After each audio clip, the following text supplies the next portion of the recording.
Hi student. तो आज हम बात करेंगे हेलो एल्केन के नेक्स्ट टॉपिक पर, जिसका नाम है धातुओं के साथ अभिक्रिया। हमने पढ़ लिया हेलो एल्केन और हेलो एरीन में हेलो एल्केन के बारे में। हेलो एल्केन में हम लोग पढ़ लिए क्या, SN1 और SN2 अभिक्रिया। हेलो एल्केन कैसे बनाएंगे, नामनक्लेचर क्या होगा, सब चीज़ें। अब बात करते हैं जो है नेक्स्ट टॉपिक पर। विलोपन अभिक्रिया भी पढ़ लिए, सेतजेव का नियम पढ़ लिए उसमें। अब बात करते हैं कौन सा, धातु के साथ अभिक्रिया, या फिर सिर्फ धातु नहीं, धातुओं के साथ अभिक्रिया, क्योंकि एक ही धातु नहीं है, कई धातुओं के साथ अभिक्रिया दिखाना है। धातुओं के साथ अभिक्रिया, धातुओं के साथ अभिक्रिया नहीं, अभिक्रियाएं। तो धातुओं के साथ अभिक्रियाएं पढ़ना है। धातुओं के साथ अभिक्रियाओं में पढ़ना है कि धातुएं किस प्रकार से एल्किल हैलाइड को अभिक्रिया करके एल्केन, एल्काइन या अन्य यौगिक किस प्रकार से बनाते हैं। तो हमें यही पढ़ना है। हेलो एल्केन में धातुओं के साथ अभिक्रिया करके किस प्रकार के उत्पाद अर्थात प्रोडक्ट बनते हैं।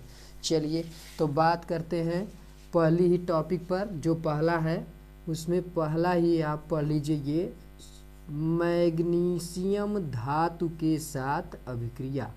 मैग्नीशियम धातु के साथ अभिक्रिया, यानी हमें क्या पढ़ना है कि हेलो एल्केन मैग्नीशियम धातु से अभिक्रिया करके क्या बनाता है। तो इसके बारे में इसका पहले थ्योरी पोर्शन पढ़ लेते हैं। देखिए, मैग्नीशियम धातु, कौन सी धातु, मैग्नीशियम धातु एल्किल हैलाइड से शुष्क ईथर की उपस्थिति में अभिक्रिया करके ग्रिगनार्ट अभिकर्मक बनाता है। यानी मैग्नीशियम धातु के साथ अगर अभिक्रिया पढ़ें किसका, हेलो एल्केन या एल्किल हैलाइड का साथ, किसके साथ, मैग्नीशियम धातु के साथ एल्किल हैलाइड अभिक्रिया करके क्या बनाते हैं, तो ग्रिगनार्ड अभिकर्मक बनाते हैं। अब इसके बारे में और डिटेल से अगर कहें तो यहाँ पर शुष्क ईथर की उपस्थिति होती है। तो इसको फिर से एक बार हम रिवाइज कर देते हैं। शुष्क ईथर की उपस्थिति में एल्किल हैलाइड मैग्नीशियम धातु के साथ अभिक्रिया करके ग्रिगनार्ट अभिकर्मक बनाता है। तो देख लेते हैं इसका रिएक्शन कौन सा है। एल्किल हैलाइड, एल्किल हैलाइड का सूत्र आप बना लेंगे RX। किसके साथ अभिक्रिया करवाना है, मैग्नीशियम धातु के साथ अभिक्रिया करवाना है। किसकी उपस्थिति है, तो यहाँ पर उपस्थिति है साहब शुष्क ईथर की, और इसको थोड़ा सा क्या करेंगे, हीट कर देंगे। तो क्या बनने वाला है, ये बन जाएगा RMgX।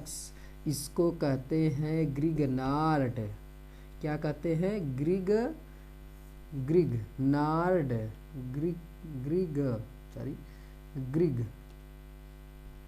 ग्रिगनार्ड अभिकर्मक,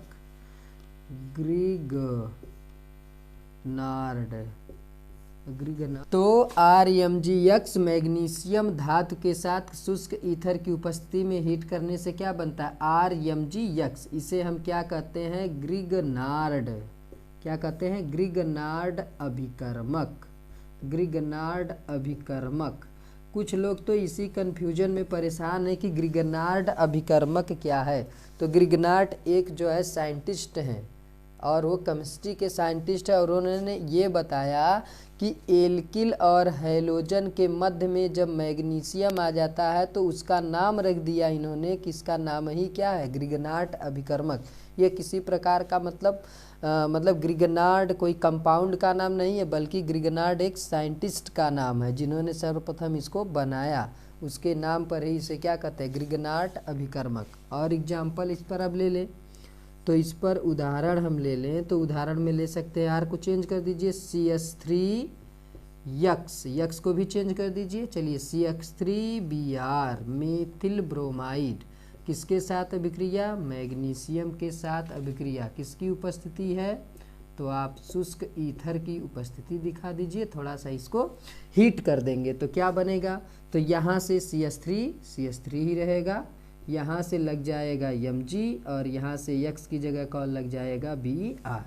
इसका नाम हो जाएगा methyl magnesium, methyl magnesium bromide. इसका कोई IPAC नाम के चक्कर में नहीं पढ़ना है, सिर्फ सीधे सीधे इसका नाम लिखते हैं मेथिल मैग्नीशियम ब्रोमाइड। तो इसका नाम तो आप जान ही रहे हैं, इसका नाम है मेथिल ब्रोमाइड, मेथिल ब्रोमाइड। और ये मैग्नीशियम धातु के साथ शुष्क ईथर की उपस्थिति में थोड़ा सा हीट कर दें तो क्या बन जाता है मेथिल मैग्नीशियम ब्रोमाइड, जो कि क्या है एक प्रकार का ग्रिगनार्ड अभिकर्मक है। अब R की जगह पर आप अलग अलग ग्रुपों को लेते जाइए और X की जगह पर ग्रुपों को चेंज करते जाइए, Cl Br I कोई भी जो है आप एलिमेंट इनमें इन एलिमेंटों को और यहाँ पर एल्किल समूहों को आप रख कर क्या कर सकते हैं ग्रिगनार्ड अभिकर्मक, आप अलग अलग प्रकार के ग्रिगनार्ड अभिकर्मक क्या कर सकते हैं बना सकते हैं। तो मैग्नीशियम धातु के साथ अभिक्रिया करके क्या बनाएगा ग्रिगनार्ड अभिकर्मक। और एग्जाम्पल आप देख लिए कि मेथिल ब्रोमाइड को मैग्नीशियम धातु के साथ अभिक्रिया करवाते हैं तो मेथिल मैग्नीशियम ब्रोमाइड बनाता है। अब कुछ लोगों के यहाँ एक कन्फ्यूजन है कि मैग्नीशियम पर 2+ एकदम क्लियर है, तो जब ये मैग्नीशियम से जुड़ता है तो मैग्नीशियम पर 2+ है तो अगल बगल क्या होना चाहिए माइनस। तो यहाँ पर कार्बन पर कैसा चार्ज माइनस, यहाँ ब्रोमीन पर कैसा चार्ज माइनस, क्योंकि कोई भी यौगिक स्टेबल तभी होता है जब उस पर आवेश नहीं होता। इस पर +2 है तो 1 - इस पर 1 - इस पर 2 - 2 मिलकर क्या हो जाएंगे न्यूट्रल हो जाएंगे, मतलब उदासीन हो जाएंगे, विद्युत उदासीन। जब यौगिक विद्युत उदासीन होते हैं तो अस्थायी अवस्था में होते हैं, जब तक उनके ऊपर चार्ज होता है अर्थात सिंग जामी रहती है तब तक लड़ाई करते रहते हैं। तो इसको हटाने के लिए आप ये समझिए ये माइनस और ये प्लस मिलकर आवेश को क्या कर देते हैं शून्य। इसका नाम है मेथिल मैग्नीशियम ब्रोमाइड। ये जानते रहिए जब भी ब्रेकिंग होगी इस पर माइनस और इस पर डबल प्लस होगा। अब आगे बढ़ते हैं, हम आगे बढ़ते हैं और बात करते हैं दूसरे टाइप के रिएक्शन को। दूसरा रिएक्शन है तो बहुत रिएक्शन, लेकिन इम्पॉर्टेंट जो है हम उसी को बताएंगे आप लोगों को, क्योंकि एग्ज़ाम का टाइम आ ही गया है लगभग। अब समझ लीजिए इलेक्शन 9 मार्च तक होगा, तो उसके बाद अप्रैल के पहले वीक में ही एग्ज़ाम होने के चांसेस है। तो आप अपनी तैयारी को एकदम रेगुलर और बढ़िया ढंग से करते रहिए। आप तैयारी भी करते रहिए, हम आपकी तैयारी भी करवाते रहेंगे, कुछ न कुछ स्पेशल ज़रूर आपको देकर जाएंगे जिससे आपका परसेंटेज अच्छा बने। लगे रहेंगे तो कुछ न कुछ अच्छा ज़रूर पाएंगे। दूसरा हम कर लेते हैं, दूसरा रिएक्शन दिया है लेड और सोडियम धातु। धातु तो है नहीं, ये सब क्या हो गए मिश्र हो गए, यानी मिश्र धातु। पहले लेड और सोडियम मिश्र धातु के साथ अभिक्रिया कौन कौन है अभिक्रिया या अभिक्रियाएं कौन कौन है। तो यहाँ पर अकेले कोई एक धातु नहीं, यहाँ पर मिश्र धातु है। कौन कौन सी धातु है इसमें लेड और सोडियम मिश्र धातु को अगर जो है हम क्या करें एल्किल हैलाइड से अभिक्रिया करें। अब इसके थ्योरी वाले पोर्शन को समझ लेते हैं। देखिए लेड और सोडियम मिश्र धातु के साथ शुष्क ईथर की उपस्थिति में एल्किल ब्रोमाइड की अभिक्रिया करवाने पर टेट्रा एथिल लेड प्राप्त होता है, जो एक अपस्फोटन रोधी पदार्थ होता है। इसके बारे में कई बार पूछा है टेट्रा एथिल लेड, इसको इंग्लिश में या फिर शॉर्टकट में कहते हैं टेल TEL, अर्थात इसी का नाम है टेट्रा एथिल या एथाइल, जो आप पढ़ते हो टेट्रा एथाइल और क्या हो गया लेड, टेट्रा एथाइल लेड ये आपको प्राप्त होता है। ये आप टेट्रा एथाइल देखिए CH3 का 4 और यहाँ पर लेड, टेट्रा एथाइल लेड प्राप्त होता है, यानी मिश्र धातु के साथ। देख लेते हैं हम एल्किल ब्रोमाइड RBr, ये किसके साथ अभिक्रिया करने वाला है Pb और Na, ये मिश्र धातु है, इसके साथ अभिक्रिया करने वाला है। क्या बनने वाला है, उपस्थिति किसकी रहती है, तो यहाँ पर अभी भी उपस्थिति शुष्क ईथर की होती है। और इसको थोड़ा सा क्या करते हैं, हीट कर देते हैं। अब देखिए एल्किल ब्रोमाइड से अभिक्रिया करवाते हैं। अंतर देखिए बहुत सिंपल सा है। एल्किल ब्रोमाइड की अभिक्रिया करवाते हैं, किससे करवाते हैं, लेड और सोडियम के मिश्र धातु से। उपस्थिति किसकी होती है, पहले जैसा शुष्क ईथर, और उसको थोड़ा सा क्या करते हैं, हीट कर देते हैं। तो क्या बनता है, टेट्रा एथिल लेड, यानी आपका बन गया, एथिल ब्रोमाइड से करवा देना तब और क्लियर होगा, टेट्रा एथिल लेड, और आसानी से क्लियर हो जाएगा। चलिए एथिल ब्रोमाइड की अभिक्रिया करवाते हैं, C2H5Br, और कौन ले लेते हैं, और हम ले लेते हैं मिश्र धातु कौन सा, Pb और Na, इसके साथ अभिक्रिया करवा देते हैं। तो क्या बनने वाला है, टेट्रा एथिल लेड, C2H5 का कितना, टेट्रा, टेट्रा माने 4। यहाँ पर थोड़ा सा गड़बड़ हो गया, यहाँ पर भी देखिए हम कुछ गड़बड़ कर दिए, यहाँ ये नहीं होना चाहिए, वो तो टेट्रा मेथिल हो जाएगा। C2H5 ये तो टेट्रा मेथिल हो जाता, अब सही है, टेट्रा एथिल लेड, C2H5 और कौन लग जाएगा, Pb। अब यहाँ से देखिए क्या है, Br है, तो इस यहाँ पर NaBr भी बाहर निकलेगा, और जो है लेड भी बाहर निकलेगा। ज़रा देखते हैं किस प्रकार से इसको संतुलित कर लें। अगर इसका कम से कम कितना भाग लेना पड़ेगा, लेड भी अगर लेंगे तो ये भी 4 भाग, तो इसको भी 4 भाग, क्योंकि इसको 4 भाग तो लेंगे ही, क्योंकि टेट्रा एथिल बनाना है तो 4 लेना ही पड़ेगा।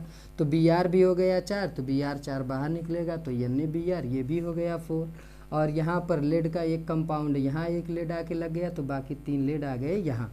तो ये हमारा बन गया कौन, एथिल ब्रोमाइड, कौन, मिश्र धातु के साथ अभिक्रिया करके बना लिया टेट्रा एथिल लेड, इसी का नाम है TeL, TEL, tetra ethyl lead.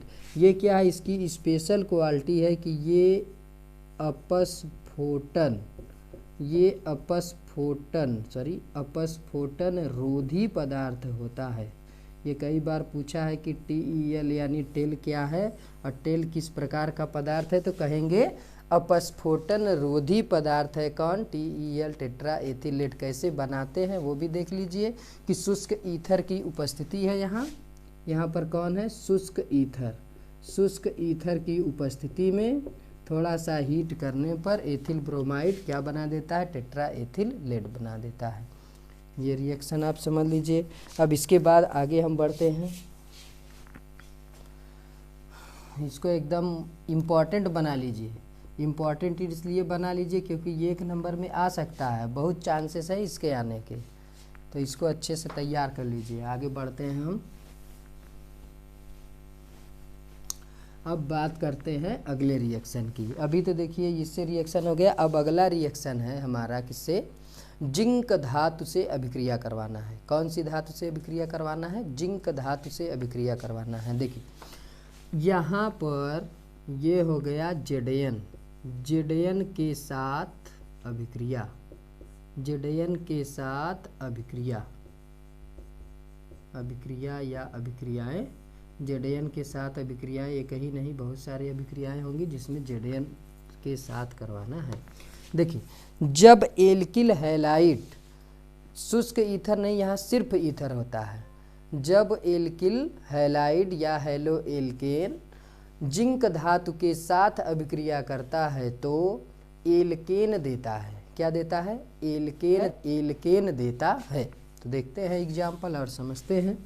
कौन, एल्किल हैलाइड, और एल्किल हैलाइड में स्पेशलिटी समझिए, एल्किल हैलाइड में आपका एल्किल आयोडाइड, ज़्यादातर कौन, एल्किल आयोडाइड ये अभिक्रिया देता है, और इस अभिक्रिया को कहते हैं फ्रैंकलैंड अभिक्रिया। कई बार डायरेक्ट नाम से पूछता है फ्रैंकलैंड अभिक्रिया क्या है, तो आप लिखेंगे एल्किल हैलाइड को, या जब एल्किल हैलाइड को ईथर की उपस्थिति में किससे, एल्किल आयोडाइड को, किसको, एल्किल आयोडाइड को जिंक धातु के साथ अभिक्रिया करवाते हैं ईथर की उपस्थिति में, तो क्या देता है, एल्केन देता है। इसे फ्रैंकलैंड अभिक्रिया कहते हैं।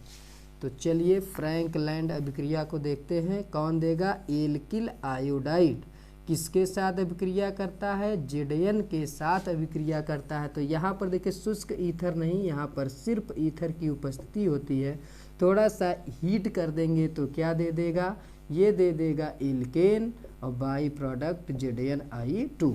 तो यहाँ पर देखिए R और R आपस में एल्किल ग्रुप जुड़ेंगे तो यहाँ पर 2 कर दीजिए और यहाँ पर I2, यहाँ पर जिंक। तो यही तो है हमारा कौन, एल्केन।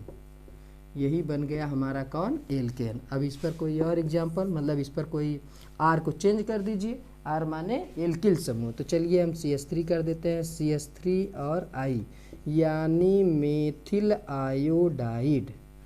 मेथिल आयोडाइड की अगर अभिक्रिया हम करवा दे किससे, तो करवा देना है जिंक धातु से, और किसकी उपस्थिति होगी, तो ईथर की उपस्थिति होगी। हल्का सा हीट कर दीजिए तो आपको मिल जाएगा कौन, CH3। R की जगह तो यही है CH3, फिर R की जगह कौन है, CH3, फिर ZnI2 कहाँ निकल जाएगा, बाहर। तो ये है क्या, 2 कार्बन, मेथ और एथ।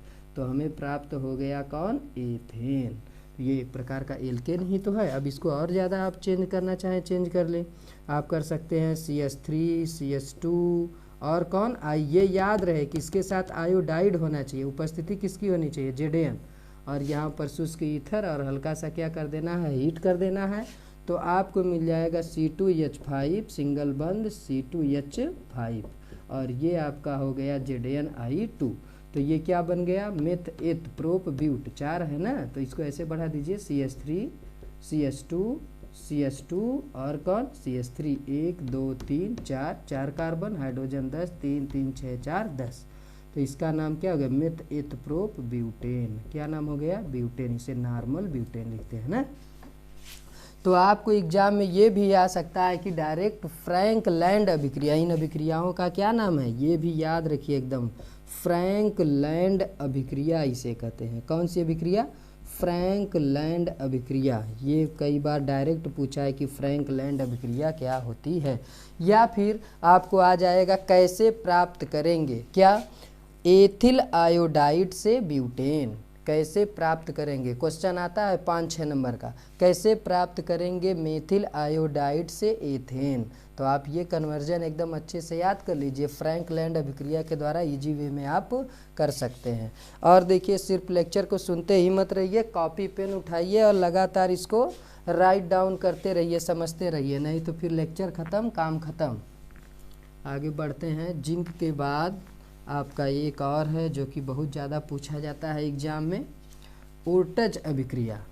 कौन सी अभिक्रिया, ओर्टज अभिक्रिया। देखिए ओर्टज अभिक्रिया में क्या होता है कि ये आप कह सकते हैं सोडियम धातु के साथ अभिक्रिया, इसको कह सकते हैं सोडियम धातु के साथ अभिक्रिया। हम क्योंकि धातुओं के साथ अभिक्रिया पढ़ रहे हैं तो सोडियम धातु के साथ अभिक्रिया, ये चौथा होगा हमारे हिसाब से, ये चौथा हो जाएगा सोडियम धातु से अभिक्रिया। तो सोडियम धातु से जब अभिक्रिया करवाते हैं, देखिए इसका पूरा क्या है थ्योरी पोर्शन, कि जब एल्किल हैलाइड अर्थात हैलो एल्केन को शुष्क ईथर की उपस्थिति में सोडियम धातु से करवाते हैं तब भी एल्केन ही बनता है। क्या बनता है, एल्केन बनता है। लेकिन किस प्रकार का एल्केन बनता है, तो सममित एल्केन बनता है। मतलब अगर इधर मेथिल तो उधर भी मेथिल, इधर एथिल तो दूसरे तरफ भी एथिल ही बनता है। सममित माने दोनों तरफ लगने वाले एल्किल ग्रुप कैसे होंगे, एक समान होंगे। तो इस अभिक्रिया को कहते हैं ओर्टज अभिक्रिया। ये कई बार पूछा गया एग्जाम में। तो यहाँ पर देखिए कौन सी धातु है, सोडियम धातु, किसके साथ, एल्किल हैलाइड के साथ सोडियम धातु की अभिक्रिया किसकी उपस्थिति में, तो शुष्क ईथर की उपस्थिति में कराने पर क्या प्राप्त होता है, एल्केन प्राप्त होता है। लेकिन ये एल्केन कैसा होता है, सममित एल्केन होता है। इसका मतलब इसका कितना वैल्यू देंगे, 2, क्योंकि यार 2 बार लगा है तो आर यक्स आ गया 2 बार, तो इसको भी दुगना कीजिए तो क्या बन जाएगा, NaX, वो भी कितना भाग, 2 भाग। अब इस पर कोई रिएक्शन लेते हैं तब एकदम क्लियरली आप समझ जाएंगे। यहाँ पर R की जगह क्या लीजिए, CH3, X की जगह आयोडाइड मत लीजिए, चलिए Cl ले लेते हैं, CH3Cl, और यहाँ पर कौन हो गया, Na। जब ये अभिक्रिया करेगा उपस्थिति सेम होगा, हीट भी करना होगा, तो यहाँ पर कौन बनेगा, देखिए CH3, R की जगह पर कौन है, CH3, इधर भी CH3 और इधर भी CH3, और इधर कौन लग गया, Na, X की जगह कौन है इस बार, Cl। NaCl, इसका कितना भाग लेना पड़ेगा 2, क्योंकि 2 मेथिल इधर लगे हुए हैं, और यहाँ पर 2 Cl हो गए तो इसको भी 2 कर लीजिए, क्योंकि 2 NaCl कहाँ निकल जाएंगे बाहर। तो अभी क्या प्राप्त हो गया, ये देखिए प्राप्त हो गया हमें एथेन। ये क्या है, एक प्रकार का एल्केन ही तो है, एक प्रकार का नहीं, ये एल्केन ही है। ये देखिए ये एल्केन नहीं है, एक प्रकार का नहीं है, ये एल्केन नहीं है, कंफ्यूज हो जाते हैं कभी कभी। एल्केन ही है ये, एल्केन माने ethane, methane, propane, butane, propane, ये सब क्या है, ये सब एल्केन ही है। तो कितने रिएक्शन पढ़ लिए, 4 टाइप का धातुओं के साथ ये चारों मेन रिएक्शंस है। क्या, तो मैग्नीशियम धातु के साथ अभिक्रिया करते हैं, शुष्क ईथर की उपस्थिति होती है तो क्या बनता है, ग्रिगनाट अभिकर्मक बनता है। फिर क्या करते हैं, दूसरा रिएक्शन हमने पढ़ाया, लेड और सोडियम के मिश्र धातु के साथ जब एथिल ब्रोमाइड की अभिक्रिया करवाते हैं, किसकी उपस्थिति में, शुष्क ईथर की उपस्थिति में, तो शुष्क ईथर की उपस्थिति में जब हम कराते हैं तो क्या प्राप्त होता है हमें, टेट्रा एथिल लेड, जिसका नाम है टेल, जो कि एक अपस्फोटन रोधी पदार्थ होता है। उसके बाद तीसरा हमने पढ़ लिया फ्रैंकलैंड अभिक्रिया, जो जिंक धातु से करवाते हैं। यहाँ पर शुष्क ईथर की जगह ईथर की उपस्थिति होती है और बनने वाला क्या है, एल्केन। और फिर लास्ट वाला आपका कौन सा है, फ्रैंकलैंड अर्थात ऊर्टज अभिक्रिया, जो कि शुष्क ईथर की उपस्थिति में सोडियम धातु के साथ कराने पर सममित एल्केन प्राप्त होते हैं। तो ये आज का लेक्चर पूरा कंप्लीट हो गया आपका, हेलो एल्केन और हेलो एरिन। फ्रैंकलैंड में सिर्फ ईथर की उपस्थिति है, बाकी सब रिएक्शन में शुष्क ईथर की उपस्थिति है। एकदम इजी वे में तैयार कर लीजिए चारों में। ये रिएक्शंस बहुत इंपॉर्टेंट है, पूछा जाता है, तैयार कर लीजिए। आज ये जो है आपका हेलो एल्केन का लेक्चर पूरा कंप्लीट हो गया। अब स्टार्ट करेंगे हेलो एरिन। और हेलो एरिन को इतना बड़ा लेक्चर नहीं करेंगे, 4-5 लेक्चर, एक या मैक्सिमम 2 लेक्चर में ख़त्म करेंगे। फिर उसके बाद पूरे चैप्टर का जो है हम आपको किस प्रकार से पूछा जाएगा उसका अच्छे से रिविज़न करा देंगे, और आप अब से तैयारी में लग जाइए एकदम मन से, नहीं तो फिर समझ लीजिए कि कल्याण होना संभव है, क्योंकि अप्रैल में एग्ज़ाम होगा, चाहे कोरोना बढ़े चाहे ओमिक्रॉन बढ़े, लेकिन एग्ज़ाम होने के चांसेस बहुत ज़्यादा हैं। जय हिंद। खुशबू को देखा।